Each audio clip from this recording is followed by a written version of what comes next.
हारता हुआ केजरीवाल दिल्ली में मंदिर के पुजारी और हमारे गुरुद्वारों के ग्रंथियों को याद कर रहे हैं। 5 साल से लगातार मुल्ला मौलवियों को पैसे देने वाले केजरीवाल जी जब उनकी सरकार जा रही है तो आज हमारे पुजारियों को और ग्रंथियों को याद कर रहे हैं। और तो और कोविड की महामारी में विषम परिस्थिति थी, मंदिरों में बेसिक काम करने के लिए भी खर्चे नहीं थे, पुजारी अपने घर से पैसा लगा रहे थे, दूसरों से मांग के पैसा लगा रहे थे, तब आपकी सरकार थी। ग्रंथियों के पास पैसा नहीं थे, तब आपकी सरकार कहाँ थी।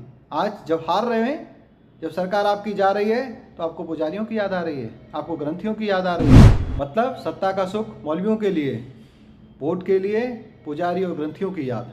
हारता हुआ केजरीवाल दिल्ली में मंदिर के पुजारी और हमारे गुरुद्वारों के ग्रंथियों को याद कर रहे हैं।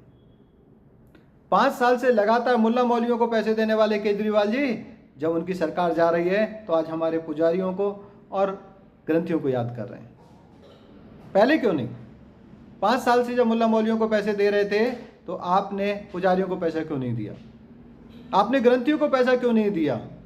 और तो और कोविड की महामारी में विषम परिस्थिति थी, मंदिरों में बेसिक काम करने के लिए भी खर्चे नहीं थे, पुजारी अपने घर से पैसा लगा रहे थे, दूसरों से मांग के पैसा लगा रहे थे, तब आपकी सरकार कहाँ थी। ग्रंथियों के पास पैसा नहीं थे, तब आपकी सरकार कहाँ थी। आज जब हार रहे हैं, जब सरकार आपकी जा रही है तो आपको पुजारियों की याद आ रही है, आपको ग्रंथियों की याद आ रही है। मतलब सत्ता का सुख मौलवियों के लिए, वोट के लिए पुजारी और ग्रंथियों की याद।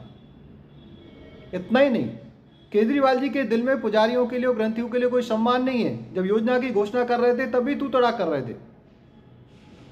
पुजारी उपलब्ध रहता है, सोचता है। जब मैंने ये सवाल उठाया डिबेट में तो उनके प्रवक्ता कहते हैं कि वो हरियाणा से आते हैं तो इसीलिए वो इस तरीके की भाषा का उपयोग करते हैं। अरे हरियाणा वाले ऐसा नहीं करते। हरियाणा वाले भी जब पुजारियों की बात होती है, ग्रंथियों की बात होती है, सम्मान से बात करते हैं, आदर के साथ बात करते हैं। आपके दिल में मान सम्मान नहीं है, आपके दिल में पुजारियों के लिए, ग्रंथियों के लिए आदर नहीं है। अगर आदर होता तो आप पुरोहित कल्याण बोर्ड जैसे उत्तर प्रदेश में योगी जी ने बनाया हुआ है, उसके माध्यम से वो पुजारियों को भी मदद कर रहे हैं, बुजुर्ग पुजारियों को पेंशन दे रहे हैं और भिन्न भिन्न तरीके की अदर फैसिलिटी दे रहे हैं। वैसा आप काम करते, पुरोहित कल्याण बोर्ड बनाते, पुजारी या ग्रंथि कल्याण बोर्ड बनाते। और जब से आपने मौलवियों को सपोर्ट देना शुरू किया है तब से आप ब्राह्मणों को भी देते, पुजारियों को भी देते और ग्रंथियों को भी देते। लेकिन आपको तो वोट चाहिए, वोट के लिए रेवड़ी बांट रहे हो। बाकी जो सत्ता का सुख है वो अपने मुल्ला मौलवियों को दे रहे हो। ये नहीं चलेगा।